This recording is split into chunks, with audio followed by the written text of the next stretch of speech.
Hi everyone, and welcome to this episode of the podcast in partnership with Najahi Events and our new sponsor, the incredible company SmartCast. More about them later.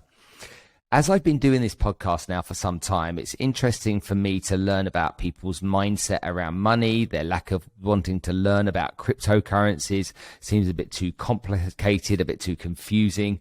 And so I want to try and bring you as much content as I can from people that really know the ins and outs of this particular subject. So with the creation of digital currencies and so many significant innovations in the evolution of money, you might be asking yourself, what is money? Undoubtedly, it's one of the most important questions we can ask ourselves right now. And my guest this week is here to help answer this question. Robert Breedlove is one of the most interesting thinkers in the Bitcoin space at the moment. He was a career CFO and ex-hedge fund manager before discovering Bitcoin in 2014. In 2017, he became very focused on it and realized that Bitcoin was a solution to central banking and the corruption of money. To him, Bitcoin has exposed the greatest con in human history: central banking. Since then, he's been educating his audience on how Bitcoin can fix the distrust around money. I'm really excited to speak with Robert and hear his views on central banking, the corruption of money, the future of cryptocurrencies, and to get to the bottom of the question, what is money? Cue the music.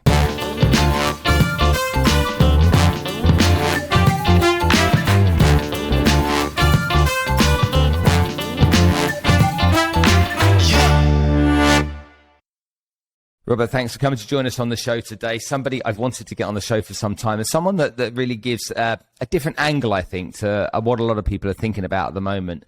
But if we go back to 2007, there was a well-documented piece by a guy called Peter Schiff that came onto CNBC, and he started predicting what was going to happen to the markets while others were saying that's a load of nonsense.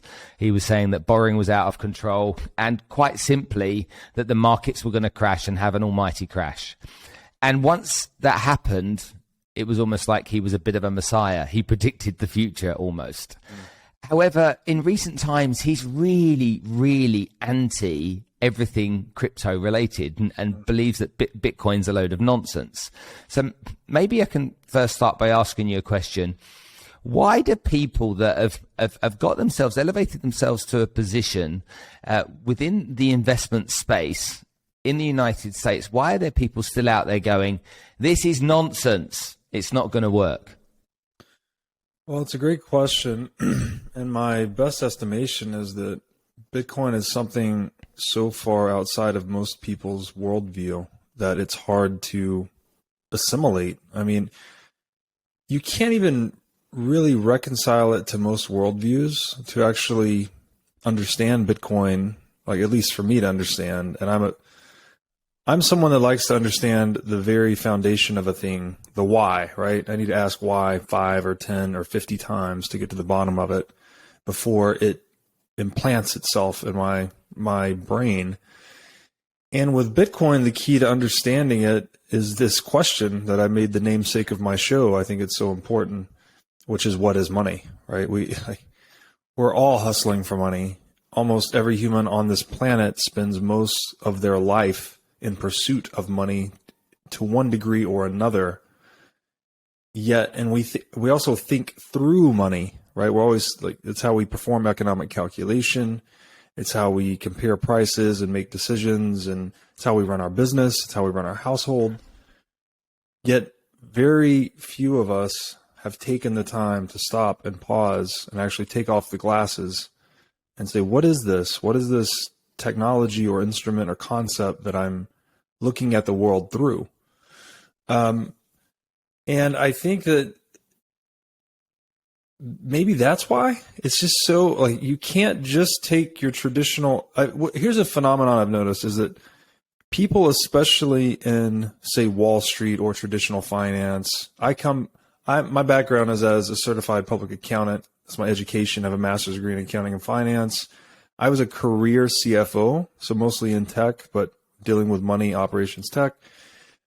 People with that finance type background tend to be even more blind to Bitcoin or more resistant to it, which is kind of a paradox, because like the guys that know money the most, make the most money, deal with money the most, have the least knowledge about the foundational aspects of money, frankly. And so but that's scary though, isn't it, when you think about that? Because you don't want those guys to think like that. it is. And I think it's a testament to how far we have come away from the essence of money. Like here we sit in 2022. We're 50 years into this global fiat currency experiment. If you rewound the clock 200 years, I mean, almost everyone would tell you gold is money, right? There's like, people know that a paper certificate is nothing, right? Maybe it's a claim to gold. Okay, maybe. Like, is the issuer actually going to make good on his obligation when I go in to turn in the banknote, what was formerly called a warehouse receipt, to the warehouse operator to obtain the gold? Well, if he does, then great. The paper functions as money. But if he doesn't, then it's just paper. Yet today, you know, by virtue of a lot of things, we've increased the economization of the world to a great extent through globalization, most recently through digitization. So we've created a huge abundance of wealth. And it's enabled this fiat currency scheme to run for a much longer period than it otherwise would have. And we can get into the details of why, but I guess the punchline would be fiat currency inflation is a form of taxation, which I've talked about a lot. Taxation itself is theft, which is something I've talked about a lot. We've created much more economic surplus for fiat currency inflation to harvest effectively. So long as this globalization and more recently digitization dynamic was running, that we could keep running this scheme. And like, no one really feels the pain, right? No one feels it because there's more surplus being created. So if a little bit's being skimmed off the top, you don't really feel it as much as you otherwise would have. So I think that has just conditioned us or allowed us to become very detached from the principles of what money is. And now we're very dependent on this system in a way, not just physically. Like, if you live in the Western world and you're even semi-affluent, you probably have things being shipped to your house, and the markets work, restaurants are open. I mean, COVID notwithstanding, restaurants are open. You can buy cars, you can order things, you can participate in global capital markets, et cetera, et cetera. So all the things work. So you almost never question the bottom of the thing, and the bottom of the thing is money. But good point. I guess sort of a punchline there is just like, we all know, another interesting phenomenon is that we all know gold is valuable. It is embedded in our metaphors even. We say like a guy is as good as gold, or this is the gold standard of whatever good or service it is. So we get that. We get gold is valuable. We understand there's some relationship to gold as money, but we don't understand why gold. Why did gold become money? And I think that's the key, actually. So like Peter Schiffs of the world, I get especially bothered by, because he's out here hawking gold nonstop, but he will not give you an intelligently, intellectually honest answer as to why gold became money. Because if he did, then he would basically be setting the stage for why Bitcoin is the most superior form of money we've ever had.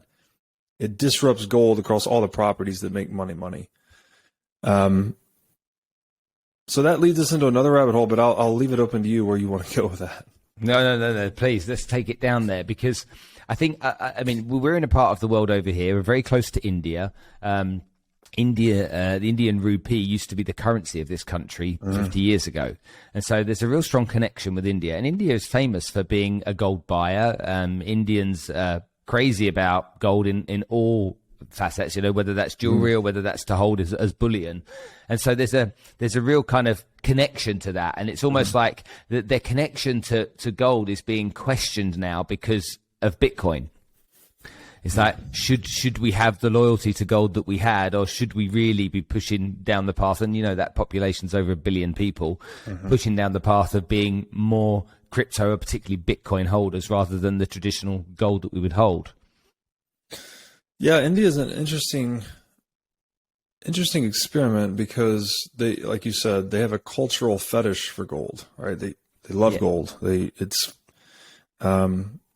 haven't been to India myself, but I've heard a lot about this. I've spoken with many people from India and Indian descent that have described this cultural dynamic. And I'm somewhat speculating here based on my knowledge of just the history of money, but there's a great deal of colonialism in India, right? So the UK largely dominated India. They confiscated a lot of wealth from India. A large mechanism they used to do that was actually because England went onto the gold standard earlier, whereas India remained on a silver standard. And the numbers I've seen are staggering. I don't recall the exact dollar amount, but it's in the trillions of how much England was able to pilfer from India essentially through this dynamic. And so the lesson there, with choosing your base monetary standard between gold and silver is like, whichever one is more difficult to produce, which is another way of saying is a more sound store of value, it will allow you to outcompete less sound store of value base money economies in the open market. So in addition to the colonialism, UK was also able to deploy capital there in a way that was outcompeting local Indian business. So there's a great line in the book, The Bitcoin Standard, written by Safeddin Ammous, and he says, I'll paraphrase it, it's impossible to insulate yourself from the consequences of someone else holding a money that is harder than yours. So there's a distinct game theoretic, unavoidable, you cannot insulate yourself from it, you can't ignore it, you can't run away from it. Like, so long as you seek to preserve and increase your net worth across time, which is true for every individual, every organization, every country, wealth is energy. We all want to increase our energy profile. And so long as you're dependent on the market to do that, which the market is the sole generator of wealth in the world, then you have every incentive to hold the money that no one else can debase. The money that is maximally resistant to debasement or inflation. That is the sound strategy. Always, full stop. You can't do anything about it, right? To try and argue your way out of it or intellectualize why you're going to use silver versus gold, none of it will matter. Like, Darwinian reality will just eat you alive. And so this debate now in India between gold and Bitcoin, like, I hope they're paying attention, because in terms of counterfeit resistance, we've never had anything more perfect than Bitcoin. Bitcoin's perfectly counterfeit resistant. It's a fixed supply of 21 million. It's globally auditable. Nobody can change the rules. It's pure digital information. You can put it on your brain, across a border. You can secure it in these very unique, ultra high security custody schemas like multi-signature. So, there's not a dimension that Bitcoin is not superior to gold other than established history. Bitcoin is just a 13-year-old digital upstart, effectively, outcompeting gold. This would have sounded like strong words maybe 5 years ago when I first got into Bitcoin, but today it's like, no, it's the fastest growing asset in history. And nothing has ever reached $1 trillion market cap in 12 years. That's unheard of. And every function or service that gold renders, Bitcoin renders much more effectively, much more efficiently, to a much higher degree. So, hopefully India has learned the lessons of history and chooses Bitcoin over gold. Yeah, well, I'm no doubt it will get there. The average man on the street takes his salary every month in dollars, or here we have dirhams, which is tied to the US dollar. All he cares about is making sure that dollar amount or that dirham amount can go up each year. He can use that money to do the kind of things he wants to do, take his family on vacation, save for his retirement and stuff. But that's, and surprisingly for me, there is a huge lack of understanding of the impacts of inflation on money. Mm-hmm. the fact that, officially it's at 7% in the US, it's 5.4 in the UK, but unofficially much higher, and in developing countries even more.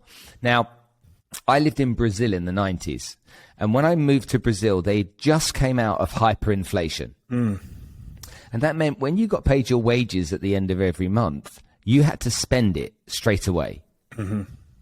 You would go to the supermarket, and a loaf of bread. Do you remember when they used to put the sticker prices with the gun on the stuff before barcodes? They would change the prices 3 times a day. Right. Which when I first arrived there, without using bad language, was a head fuck. It was like, what? Right. What are we dealing with here? But it made the Brazilians really, really mathematically adept, because they had to understand numbers. Like, they had no choice but to. And so I became acutely aware of the impact of hyperinflation on the value of the Brazilian real and the money that people had to spend. But people typically still seem a bit oblivious to it. They leave their money sat in a bank account. There's a huge amount of cash reserves sitting all over the world in various banks at 0.1%, or maybe a little bit more than that, but no more. And can't see the impact inflation is having on their ability to grow wealth, or their ability to retain wealth. Right. Then Bitcoin comes along, and there's the people that got in and understood it, the people that have slowly understood it and have dabbled and have kind of like, I've got 10% of my portfolio in it, so I'm doing a bit of it. But it still means there's 90% of what they've got that's going down in value. How do you educate people to a point where the penny drops so they know what to do? Well, that is a very difficult question to answer, actually. I'm sorry. It's much more of an art than a science. And this is someone, like, I say that as someone that's devoted my life to education, actually.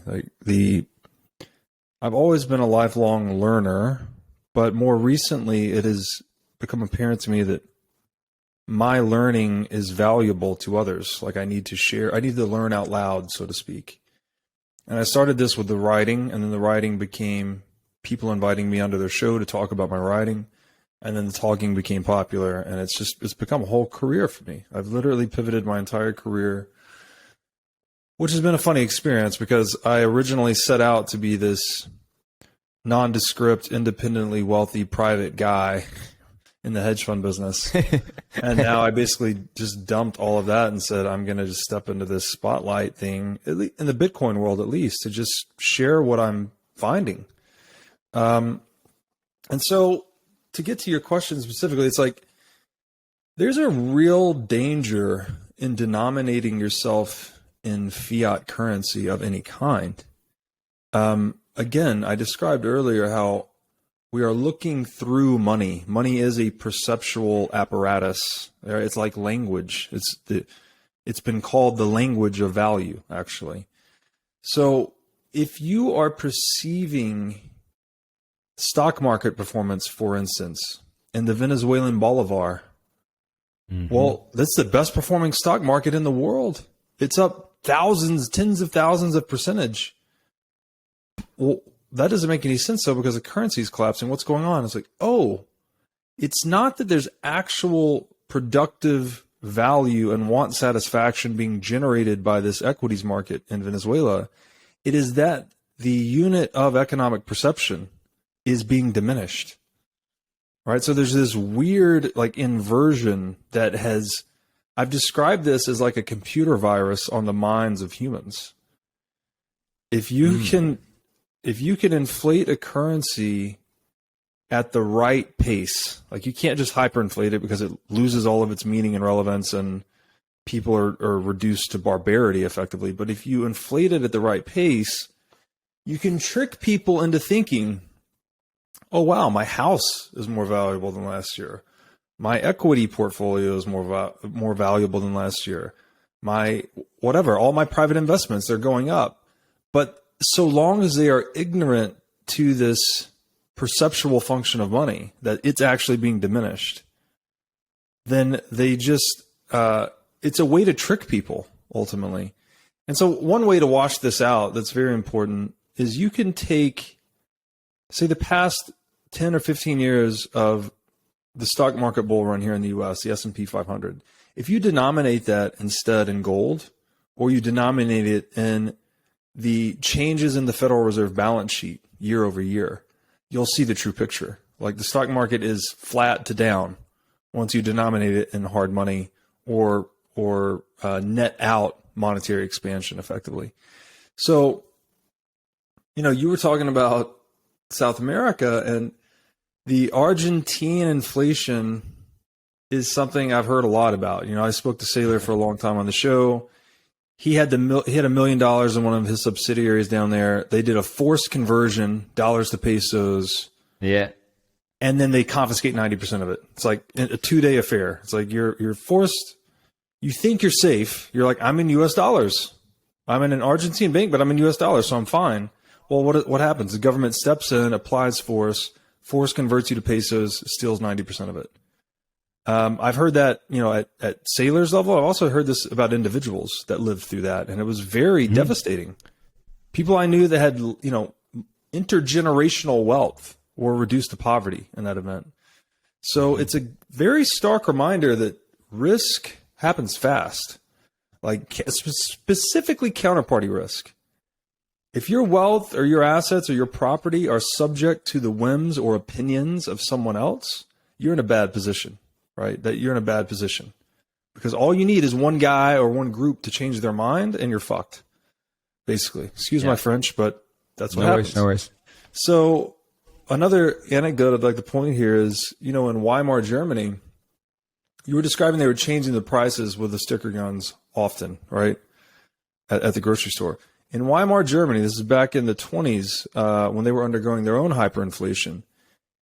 Things got so bad that they would get paid on I'm assuming it's a Friday, and they would go to the pub, right, to drink.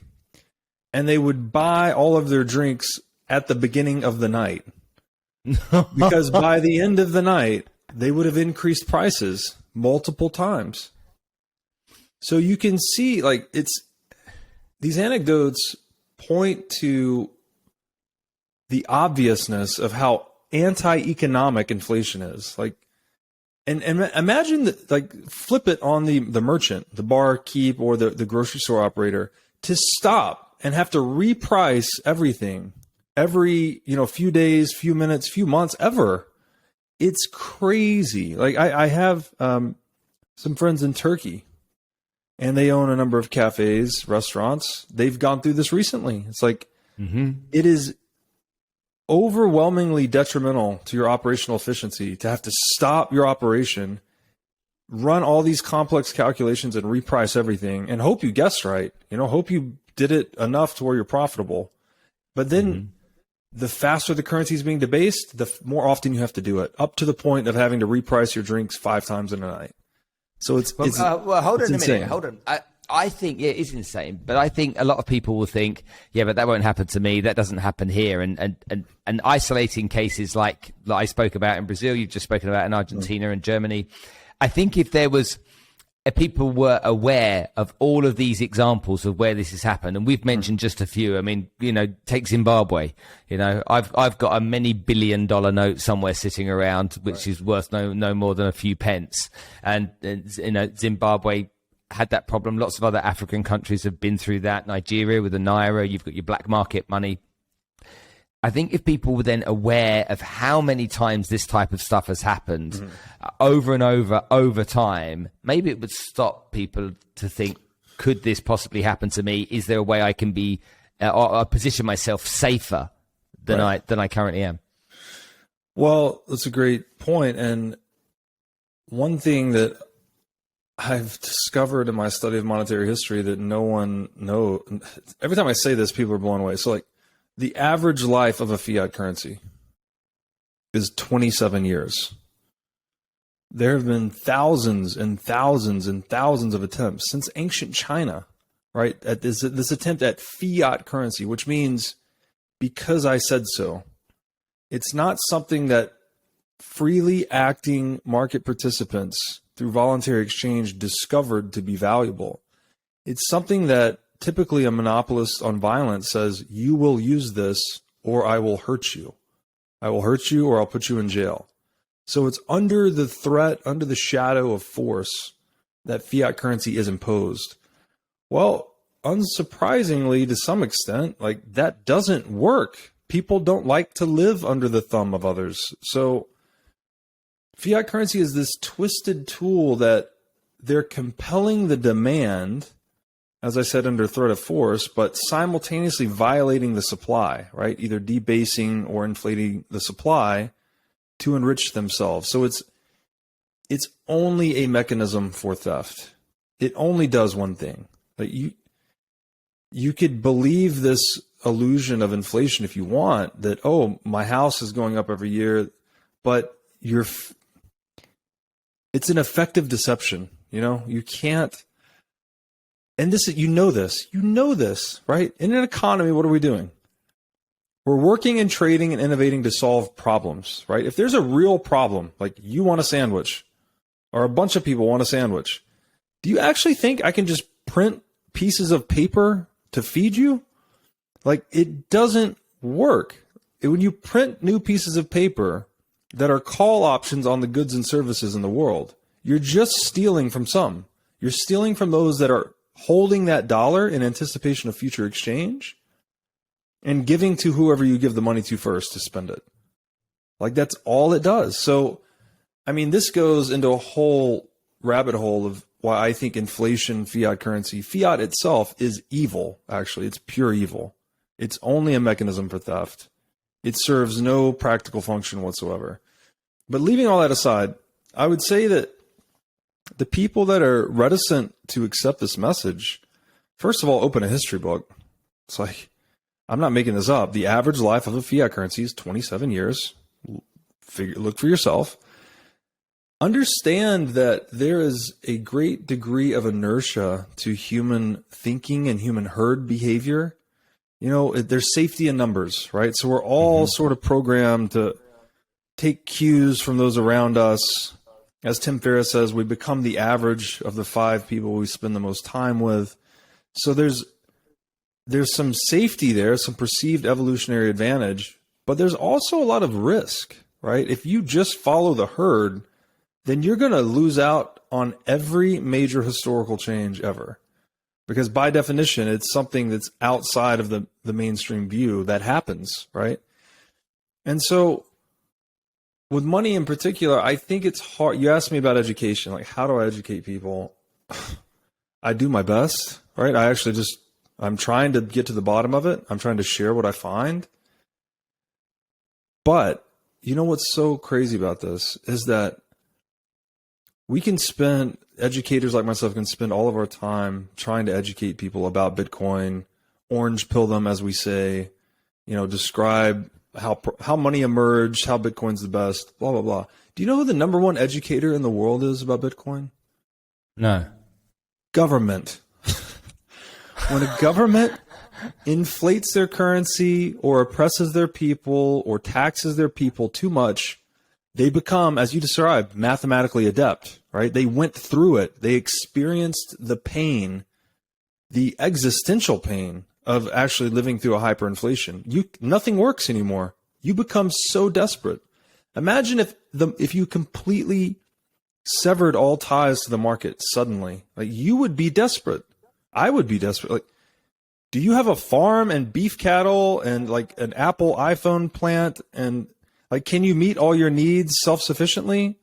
Almost definitely not. And if you can't, then you are dependent on the market. And when the money breaks, the market ceases. So it's really, really important. And I do my best to educate, but as Taleb says, pain is information. And there's no substitute for the pain. So, we beat the drum and we try to share the message, but ultimately I think most people in the herd are going to have to feel the pain. Okay. But let's switch it a little bit and talk to the people that want to learn. Let's talk to the audience right now that are saying, I want to get involved in this. I want to understand it better so that I can get committed to it.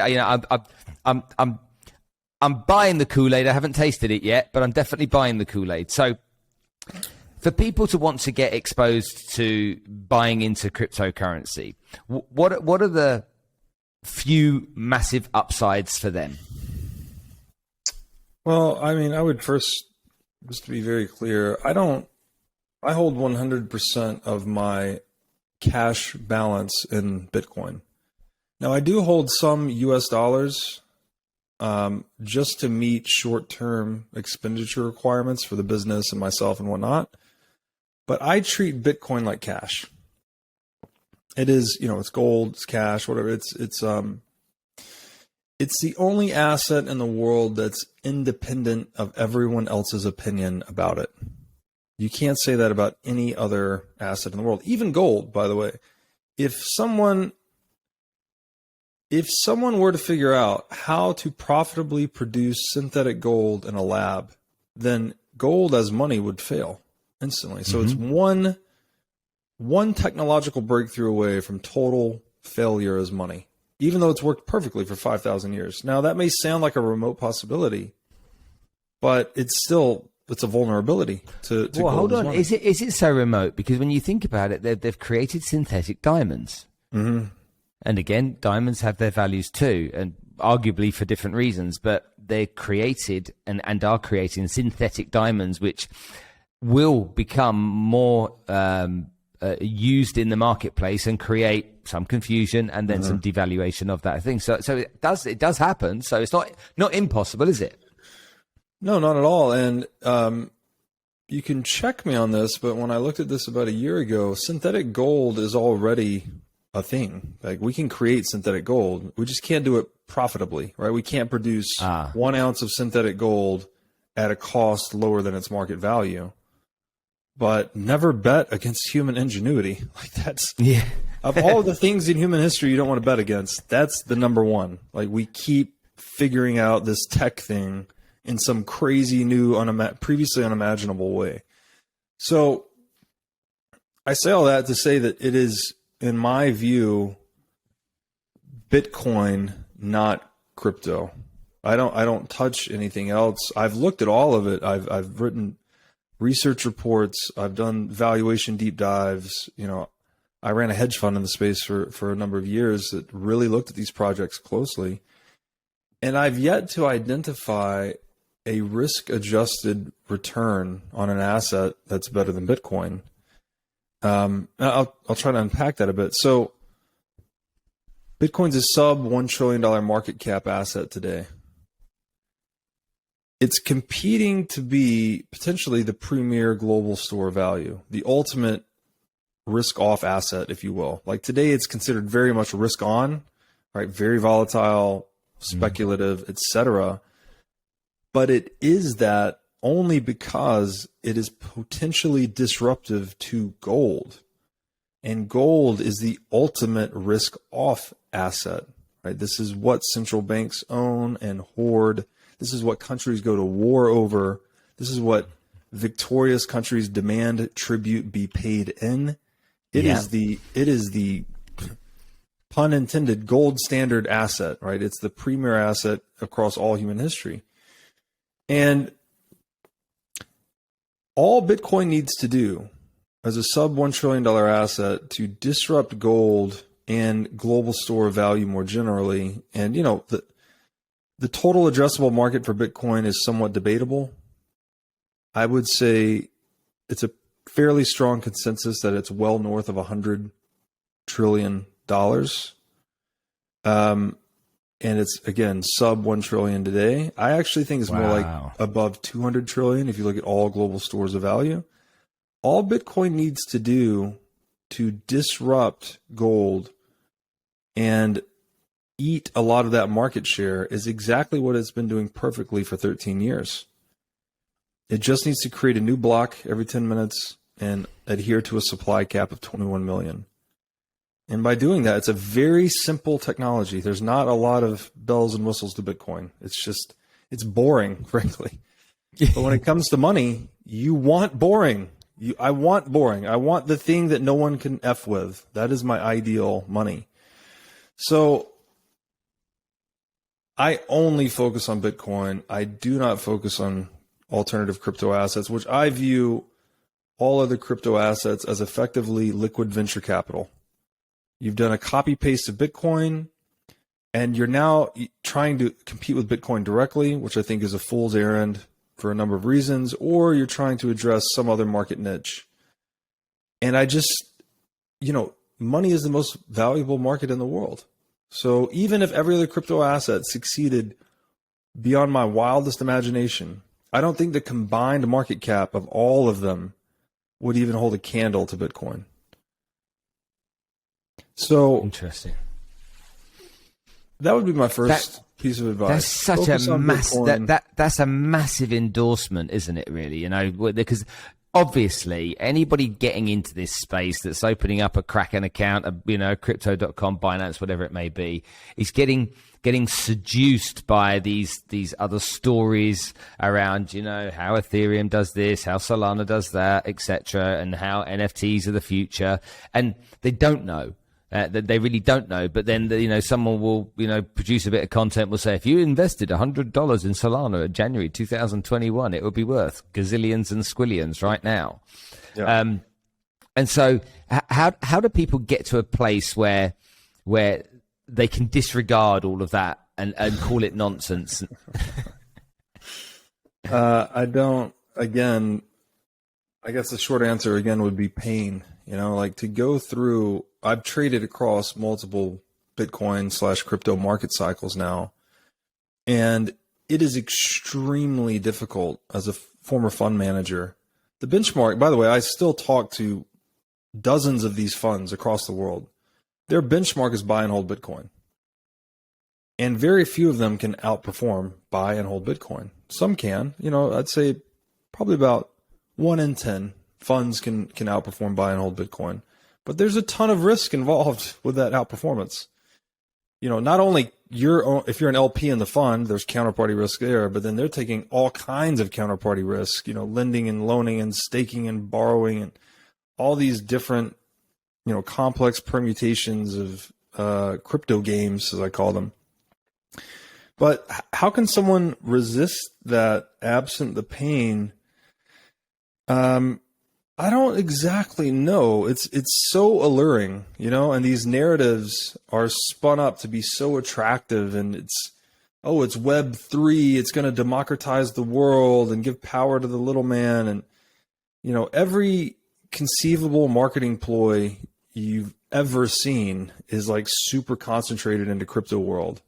And they're just representing that all of these things are going to be solved by, typically decentralization, which is such an oxymoron because Bitcoin is the only decentralized crypto asset. Again, decentralization meaning specifically resistant to opinion, right? There's no single group or individual in control of the asset, of the rules, of the network, whatever. Only Bitcoin is that. Only Bitcoin is truly, provably, credibly decentralized based on its history. Everything else is borrowing from that narrative to say, we're Ethereum, we're decentralized, we're going to be the world's computer, we're going to be this, we're going to be that. And here's where it gets really twisted, because you're selling these narratives into a market that is denominated in fiat currency, right? Most people still in this world are hyper-focused on their dollar-denominated gains and net worth position. Yeah. Well, guess what happens when you inflate and debase the currency? If inflation's whatever, the official number, I think in the US is 7% now, right? CPI, yeah. Which is a total bullshit number. It's handicapped by probably a factor of 3 at least. Let's just assume it's 7%, being conservative.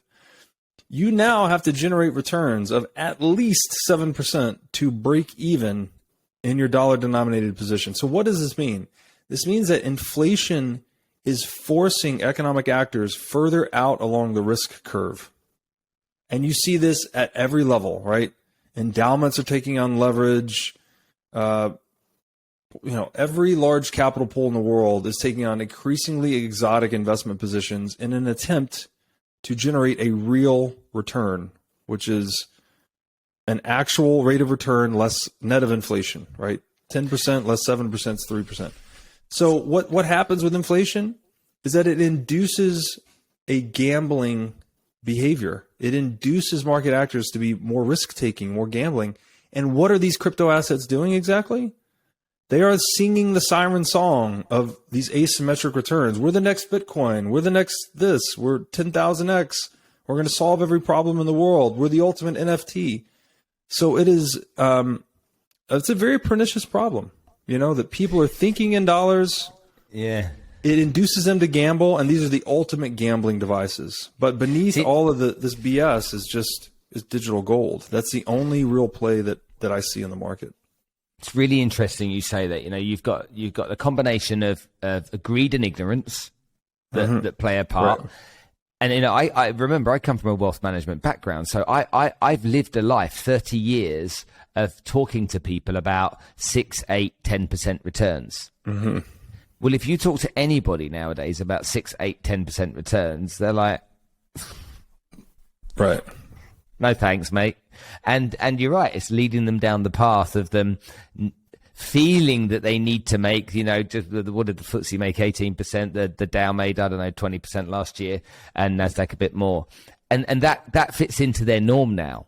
But then the comparison is then to the 70% of Bitcoin and the gazillion percents of these others, and so and they're not assessing the risk.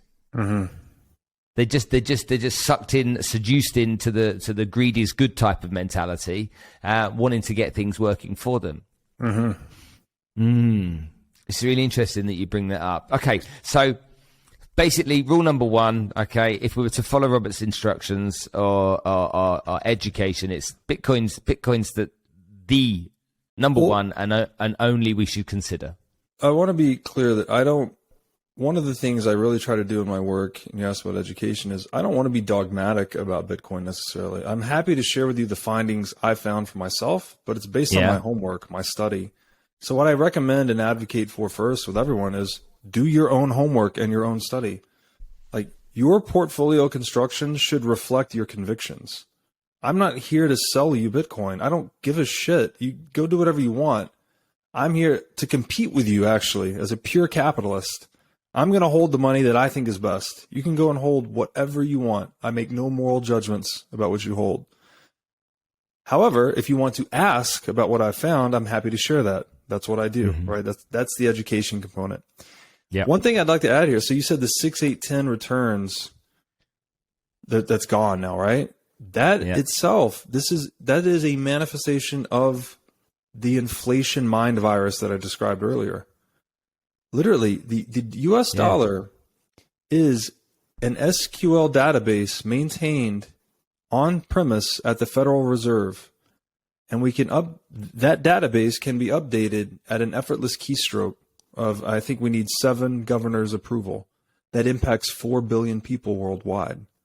They can add as many zeros as is necessary and literally confiscate wealth from all dollar users worldwide and reallocate it at their own discretion. When they do that, they are disrupting the economic calculus of all market actors denominating themselves in dollars in a way like you just described, right? Used to be 6, 8, 10. That would be great. I could live on that. 6, 8, 10 is nothing now. You need, I don't know what you need now, 20, 30, 40, I guess, to just tread water. And so here's the weird thing about that is, okay, everyone's being forced out further along the risk curve due to inflation. Mm-hmm. What's at the furthest end of the risk curve today? I guess you could say it's like crypto and NFTs and all this, but for reasons we've already outlined, I don't think that works long term. The thing that is at the end of that risk curve that I do think works long term is Bitcoin, right? It's the ultimate risk on asset today.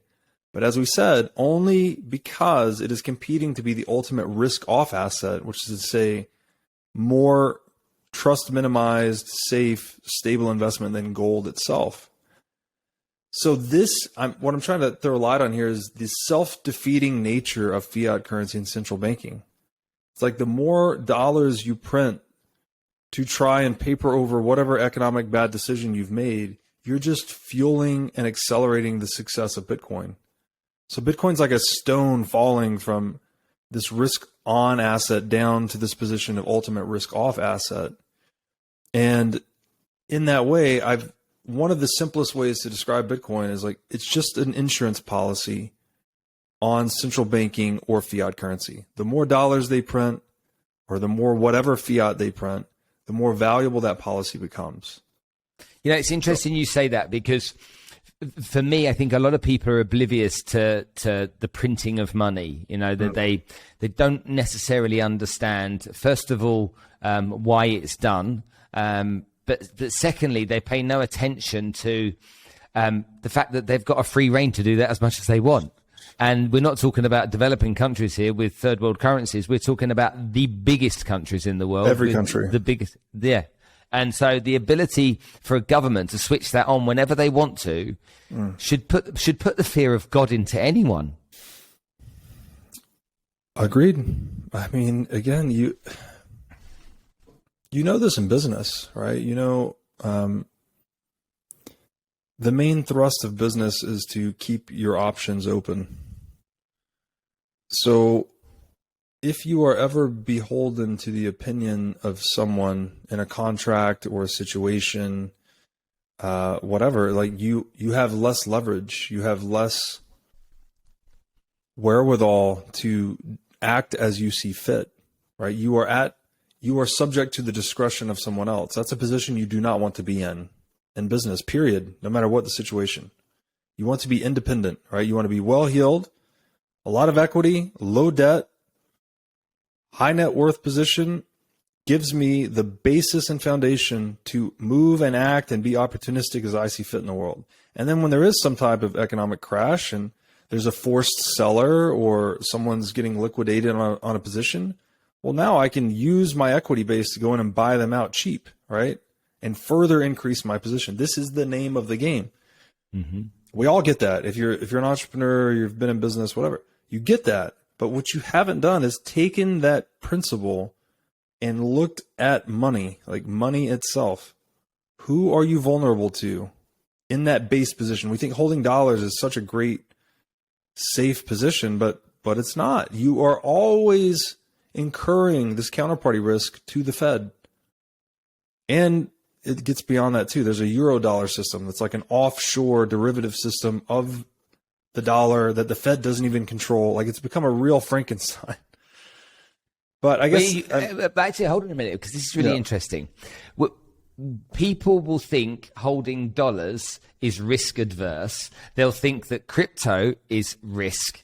But when I talk to people like you are generally some of the most cautious people that exist. You're not a risk, pursuer. It's almost like, I don't want risk. Get risk away from me. I want to do the safest thing I can with my money, because guess what? I'm a human being too, and I want to live a nice life, and I want to have a nice retirement, etc. But people can't correlate that, can they? Yeah, it's interesting. I mean, again, for me, it boils down to that question. Like, you really need to understand the nature of money, the nature of the counterparty risks that are inherent to fiat currency, the nature of inflation. People just look past inflation. And yeah, for me, I guess I've built a career on taking calculated risk, but I tend to err on the conservative side. Like, maybe it's just the CFO in me. I just want to be low debt, high equity position. Be opportunistic. Right? I don't know an accounting and finance major on the planet that's a crazy risk taker. I mean, it's drilled into you when you're younger, when you study this subject. So, I don't think I know an accountant that would say, yeah, let's go for it. Come on, close your eyes and just, to the wind. But what you're hitting on here is important, because Bitcoin, again, like, it is viewed as a super risky, speculative thing. But I would just share my own experience and learnings. Like, I view Bitcoin as the safest asset that I could possibly hold. It's the only asset that's independent of every human's opinion on Earth. You can pass any law you want. You can do whatever you want. Start a war. Like, it doesn't matter. you're not going to change 21 million Bitcoin. You're not going to change the core protocol rules. So I know that if I hold, for instance, say 1,000 Bitcoin, I have a guaranteed fraction of the total money supply. And that's what gold approximated historically. It's like you could hold some gold and you knew the total supply would only change about 2% per year. So you had a 2% error. Well, Bitcoin just took that to zero. There's 0% error in Bitcoin.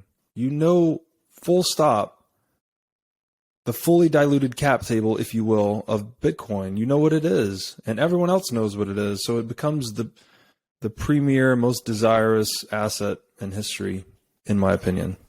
And so what's going to play out at the end of the day, you know, you roll forward another 10 years, that it's going to be proven that this is the safest place to put your money.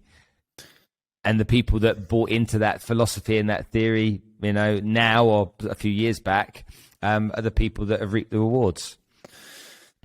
You know, I'd say time will tell. I don't have a crystal ball. I just have a bunch of old books that I like to read and study and learn. And I keep challenging myself, by the way. And the other thing that makes me very bullish on Bitcoin is all of the counter narratives seem to be drying up. There's just no one intelligent left with a counter narrative that doesn't involve, really the main argument is governments will never let it happen. And my main rebuttal is, please tell me how. Please tell me how they turn it off. It's just, I mean, I have a full node. That means I have Bitcoin's entire history right here on my full node. There are tens of thousands of full nodes around the world. Unless you obliterate all of them simultaneously, then Bitcoins persist. So it's just an idea, you know. We've seen, I wrote a piece on this called The Number Zero in Bitcoin. It's a bit of a rabbit hole, but there's a reason we all use a zero-based numeral system today. And it was not because governments decided it was useful. It's because entrepreneurs decided a zero-based numeral system was more efficient and more wealth generative to them. And basically that mathematical system, just an idea, it outcompeted everything else. And that's all Bitcoin is. It's just an idea. So how do you point a gun at an idea? I interviewed a guy called Meta Kovin. I don't know if you've heard of him before. He was a young lad from India that had nothing, basically, learned to code on his buddy's laptop. You know, he used to take his USB stick over there, and he heard about Bitcoin back in 2011, 2012, and people were laughing about it, saying, what a load of nonsense. And he said to me, and this kid's, what, 30 years old, so he's a billionaire now. He was the guy that bought Peebles NFT for $69 million. So he says, everyone was laughing at it. And I always know that when everyone's laughing at something, there's got to be something to it. So I'm inquisitive. I want to learn more. And he comes from a poor family, so it's not like he had a lot of money, but every penny he earned once he learned how to code, he was just buying Bitcoin, and he's gone on to have a hugely successful portfolio. Really humble guy, lovely guy. And I said to him, why do people like Warren Buffett say, no, this is nonsense? He said, you have to understand that everybody has their lane. Mm-hmm. And no matter what, but when people have their lane and they have an area of focus and something that they know about, invariably they're going to lean into that area anyway. Mm-hmm. And it's going to be hard for them to embrace something completely different or something new. He said, you could just take the tech companies that started out back in the late 90s. Mm-hmm. You know, there were just people that couldn't get on board. They just couldn't get out of their own lane to accept it until after the event and it had happened. And mm-hmm. You know, he said, there's no point trying to convince those people. Mm. He said, it just becomes painful. You know, it's a no-win scenario for you. He said, so it's better that you try and give more education and more knowledge to people that care about it, want to know about it, are open-minded enough to explore it, because they're the people that invariably, if they see sense in that kind of stuff, will adopt it. I'm assuming you agree with that because of your frustrations that you get trying to teach people.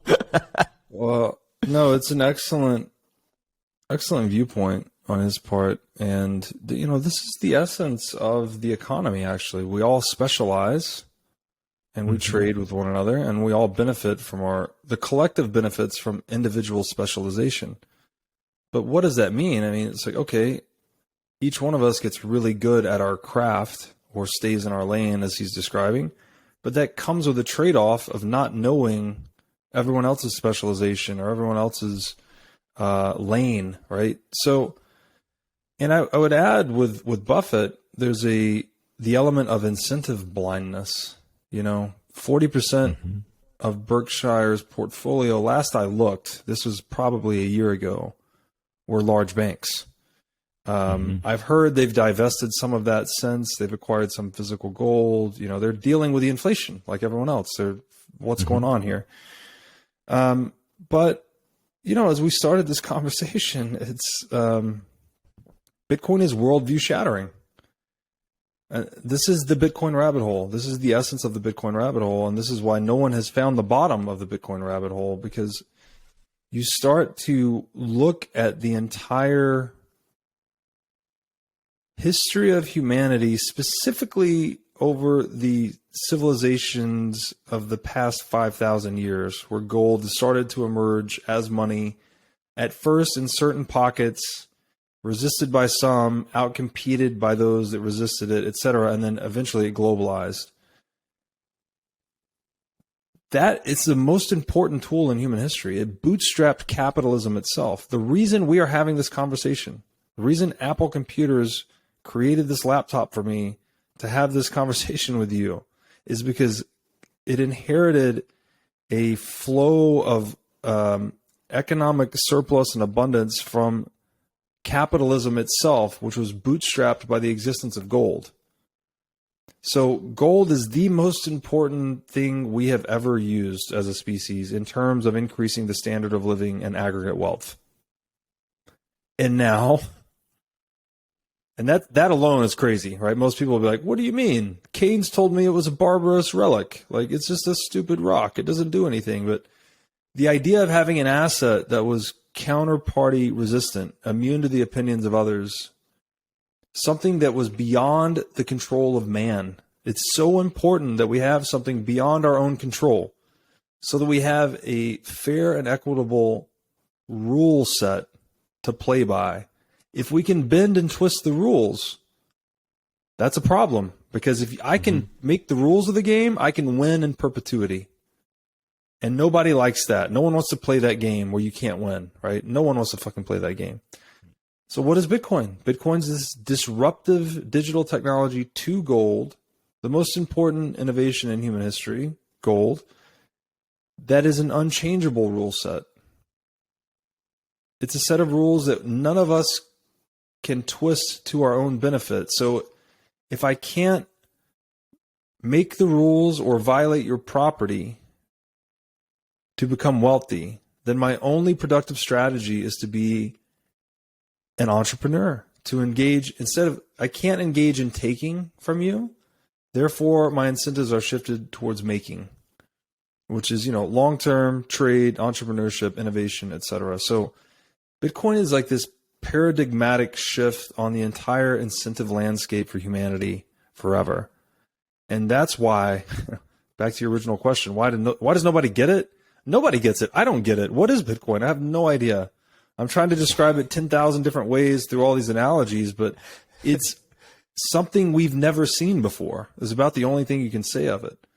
And maybe to call it money is to disparage Bitcoin in a way, because there are dimensions to it that are bigger than money as well. So yeah, I guess we'll say time will tell. Robert, I can't thank you enough for your time. It's been great talking to you. I could sit and spend the next 2 or 3 hours with you. It's genuinely, it's just a wonderful conversation to have with someone as bright as you, that has taken so much time to learn as much as you have. So for everybody that's listening, how do they go about following you? Tell us about your podcast, and so, because they're going to want to listen to your stuff now. So what is it called and how can they get on it? Spencer, thanks so much for having me. I really appreciate the opportunity just to share, the name of the show is the What is Money Show. And we're pretty much going down that rabbit hole of, what is money? But I'm talking to a lot of interesting people. My aim is to speak with the most intelligent, most interesting people in the world and really unravel the mysteries of money and trade and value, the history of government and anthropology, energy, technology. It goes on. It just gets into everything. You can't ask the question, what is money, and not run into everything, because we need money to do everything that we do. So I feel very grateful to have connected my passion with my profession. This is something I would do for free, frankly. My friends have always made fun of me that I love to do homework, and now I get to do homework for a living. You guys can find me. I'm on Twitter at Breedlove22, which is at BREEDLOVE22. That's my last name. And there's links to the show and everything there. And my DMs are open. I'm happy to engage and talk about these topics. That's important. I'll leave you with this quote, actually, that in addition to my conversation with Saylor, which he's a huge advocate of education, this other quote that I discovered from H.G. Wells was really instrumental in my career pivot towards education. And he said that, this is H.G. Wells, civilization is a race between education and catastrophe. And it feels like we are on the edge of one of the two right now, either civilization or catastrophe. And I'm just hoping to push, education in a way that pushes us towards civilization. So that's why I do what I do. Ladies and gentlemen, the awesome Robert Breedlove.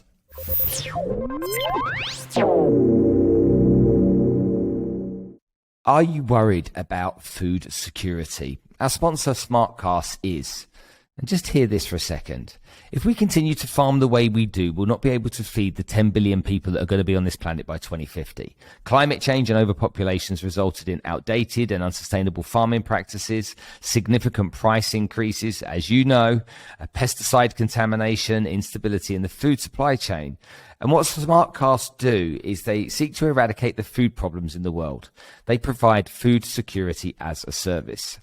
It believes food and water should be a basic human right. And I agree with that. SmartCast's solution is simple. They design, they build, they own and operate smart farms. And they can feed 10 billion people by 2050 for sure. Go check them out. They're a great sponsor for the podcast. The people behind the company are just an incredible bunch of people, and I'm going to get them on the show for you to learn about what they're doing in due course. But for now, I'll see you soon.